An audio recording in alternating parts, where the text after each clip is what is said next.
Hi friends, welcome to TechTouch channel. Today I am going to show you in this video how to fix no valid QR code detected in WhatsApp. So before I start the video, please subscribe my channel for more latest video. First of all, open your Google Chrome.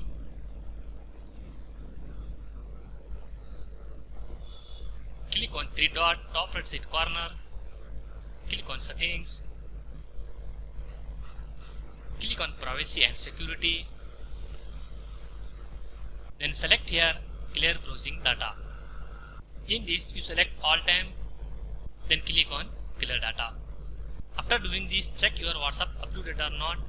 If your WhatsApp not up to date, then update your WhatsApp. After updating the WhatsApp, hope your problem will be fixed. So in this way you fix this problem. Thanks for watching friends. Hope like this video. If you like this video, please like, share and don't forget to subscribe my channel.